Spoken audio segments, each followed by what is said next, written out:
Assalamualaikum warahmatullahi wabarakatuh. Jumpa lagi dengan saya, Ari Cahya Wismayanto, calon guru penggerak angkatan 7 dari Kabupaten Kediri. Di sini saya akan memaparkan yaitu tentang koneksi antar materi pemimpin dalam pengelolaan sumber daya. Salam bahagia Ibu dan Bapak guru hebat, tergerak, bergerak, menggerakkan. Tak kenal maka tak sayang.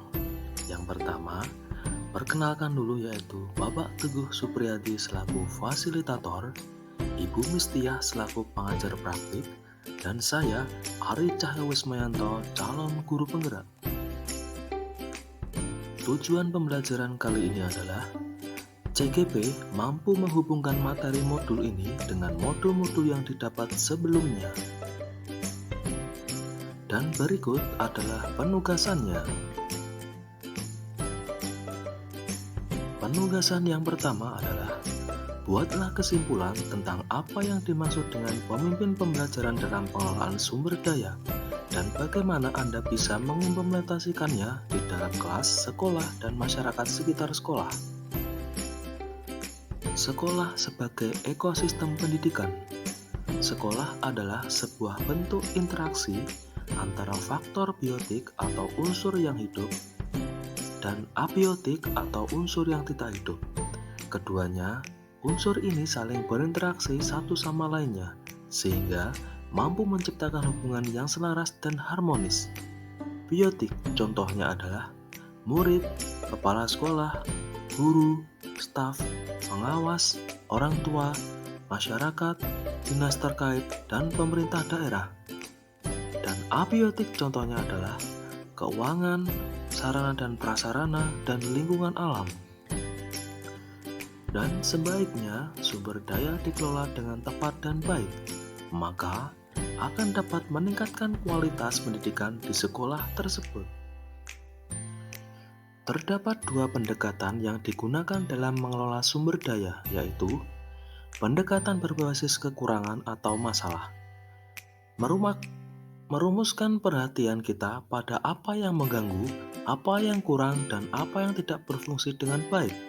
Dan pendekatan berbasis kekuatan aset adalah memusatkan perhatian pada apa yang menjadi kekuatan ataupun potensi yang positif. Berikutnya, menurut Green dan Haines pada tahun 2010, menjelaskan kecenderungan cara pandang yang menggunakan pendekatan berbasis kekurangan dan pendekatan berbasis aset. Yang pertama adalah berbasis kekurangan, fokus pada masalah, mengidentifikasi kekurangan, fokus mencari bantuan, merancang program atau proyek untuk menyelesaikan masalah. Yang terakhir adalah mengatur kelompok yang melaksanakan proyek. Dan berbasis kekuatan adalah fokus pada aset dan kekuatan, membayangkan masa depan, berpikir tentang kesuksesan yang telah diraih dan kekuatan untuk mencapai kesuksesan, merancang sebuah rencana berdasarkan visi dan kekuatan. Yang terakhir adalah melaksanakan rencana aksi yang sudah diprogramkan. Pendekatan ABCD, Asset Based Community Development. Asset Based Community Development atau ABCD yang selanjutnya akan kita sebut dengan pengembangan komunitas berbasis aset atau PKBA, menekankan dan mendorong komunitas untuk dapat memberdayakan aset yang dimilikinya, serta membangun keterkaitan dari aset-aset tersebut agar menjadi lebih berdaya guna. Berikutnya ada 7 pemetaan aset atau modal. Yang pertama, modal manusia, modal sosial, modal politik, modal agama dan budaya, modal fisik, modal lingkungan atau alam, yang terakhir adalah modal finansial. Tugas nomor 2 adalah bagaimana hubungan pengelolaan sumber daya yang tepat akan membantu proses pembelajaran murid menjadi lebih berkualitas. Sekolah merupakan sebuah ekosistem pendidikan yang memiliki interaksi antara faktor biotik dan abiotik. Dalam hal ini, ada beberapa faktor yang mempengaruhi ekosistem sekolah, diantaranya ialah pertama, faktor biotik meliputi segala sesuatu yang berkaitan dengan unsur hidup seperti manusia. Contohnya adalah murid, kepala sekolah, guru, tenaga kependidikan. Dan contoh lainnya adalah pengawas sekolah, orang tua, dan masyarakat di sekitar sekolah. Sedangkan yang kedua adalah faktor abiotik, meliputi segala sesuatu yang non-hidup seperti anggaran, sarpras, kurikulum, peraturan, dan penegak disiplin. Dari beberapa sumber daya yang ada di sekolah tersebut, tentu memiliki kontribusi dan hubungan dalam membantu proses pembelajaran murid menjadi lebih berkualitas apabila sumber daya dikelola secara tepat. Misalnya, 1. Modal manusia. Guru yang mandiri, reflektif, kolaboratif, inovatif, dan berpihak pada murid akan mendorong tumbuh kembang murid untuk menggali potensi dirinya. Modal fisik. Sarana dan prasarana yang memadai akan menunjang pembelajaran murid menjadi efektif. Modal politik. Keterlibatan pemerintah desa sebagai koordinasi atau penghubung dapat membantu meningkatkan hubungan masyarakat dengan sekolah menjadi lebih baik. Modal finansial. Modal finansial adalah misalkan BOS, koperasi sekolah, dapat membantu operasional sekolah. Berikutnya ada modal sosial. Relasi baik dengan lembaga kursus dan lembaga lain di sekitar sekolah dapat menjadi sumber belajar murid. Kerjasama dengan KKG, Polsek, Puskesmas sebagai sumber belajar. Berikutnya ada modal alam atau lingkungan. Lingkungan yang asri dapat membuat murid merasa nyaman belajar di luar kelas, dan juga sekolah yang memiliki alam yang indah bisa menjadi media belajar murid. Modal agama dan budaya. Pembiasaan keagamaan seperti membaca Al-Quran dapat meningkatkan keimanan. Tugas yang ketiga adalah bagaimana hubungan materi modul 3.2 dengan modul sebelumnya. Yang pertama, keterkaitan materi modul 1.1 filosofi KHD.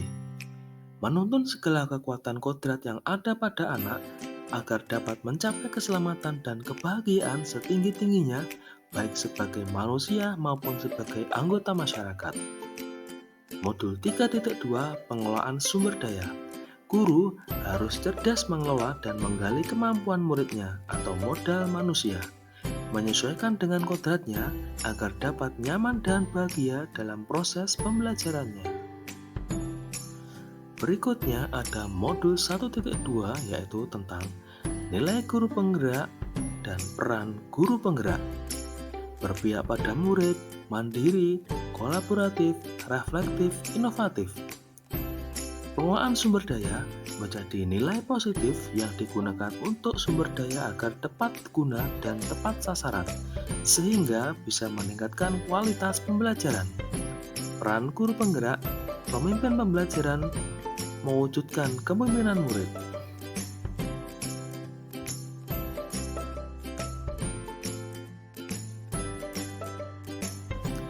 Berikutnya ada di modul 1.3 visi guru penggerak. Merancang visi yang berpihak pada murid serta merancang prakarsa perubahan dengan inquiry apresiatif atau bagja. Keterkaitan materi dengan modul 3.2 pengelolaan sumber daya. Guru harus mampu mengidentifikasi potensi dan kekuatan yang dimiliki setiap murid agar segera dapat diberdayakan dan dimaksimalkan dalam pencapaian prakarsa perubahan. Potensi murid inilah yang disebut sebagai aset. 1.4 Budaya positif. Budaya positif di kelas dan sekolah perlu diciptakan agar dapat mendukung pembentukan karakter murid yang diharapkan. Keterkaitan materi dengan 3.2 pengelolaan sumber daya adalah dalam penerapan budaya positif di sekolah, guru perlu memahami aset yang dimiliki sehingga penerapan budaya positif menjadi lebih optimal. Semua komponen diharapkan dapat terlibat, khususnya guru sebagai manajer kontrol. Melalui kebiasaan baik yang membudaya, ini juga dapat dijadikan kekuatan bagi sekolah. Berikutnya ada pembelajaran berdiferensiasi. Melalui pembelajaran berdiferensiasi, guru dapat melakukan pembelajaran dengan memenuhi kebutuhan siswa. Pengelolaan sumber daya. Pemetaan dan pengelolaan sumber daya dapat dilaksanakan sesuai dengan kebutuhan belajar siswa. Dalam hal ini, KSE diperlukan dalam hal ini. Pembelajaran sosial emosional. Kompetensi sosial emosional yang dimiliki guru menjadi pendukung dalam setiap kegiatan yang dilakukan. 2.3 Coaching. Coaching diperlukan peningkatan kinerja untuk mencapai tujuan melalui pembekalan kemampuan memecahkan permasalahan dengan mengoptimalkan potensi diri. Keterkaitan materinya adalah di 3.2 pengelolaan sumber daya. Coaching sangat diperlukan dalam menggali masalah atau potensi siswa untuk menemukan solusi dari masalah yang dihadapi oleh siswa tersebut terkait dengan pemanfaatan sumber daya. 3.1 Pengambilan keputusan. Pengambilan keputusan diharapkan melalui pertimbangan 4 paradigma, 3 prinsip, dan 9 tahapan pengujian pengambilan keputusan. Keterkaitan materinya di modul 3.2 adalah pengambilan keputusan yang bertanggung jawab, tepat dalam mengelola sumber daya agar tidak keluar dari norma dan peraturan yang ada. Juga setiap pengambilan keputusan harus berpihak kepada murid. Yang terakhir adalah pemikiran yang sudah berubah setelah Anda mengikuti proses pembelajaran modul ini adalah: sebelum mempelajari modul 3.2 ini, dalam kegiatan saya sering berfokus pada kekurangan atau masalah tanpa melihat potensi dan kekuatan yang mendukung. Membuat kegiatan saya dan komunitas menghasilkan kegiatan yang kurang maksimal dan memerlukan waktu yang lama. Dan setelah mempelajari modul 3.2 ini, banyak terjadi perubahan pada diri saya. Salah satunya adalah pola pikir yang dimana sekarang saya lebih mengedepankan cara berpikir berbasis kekuatan atau aset. Dan setelah saya pikir, cara berpikir seperti ini jauh lebih efektif dan dapat mengoptimalkan untuk meraih visi sekolah. Ibu dan Bapak guru hebat, sekian apa yang bisa saya paparkan di koneksi antar materi modul 3.2. Semoga bisa bermanfaat bagi semuanya. Kurang lebihnya saya mohon maaf. Wassalamualaikum warahmatullahi wabarakatuh. Salam bahagia, tergerak, bergerak, menggerakkan.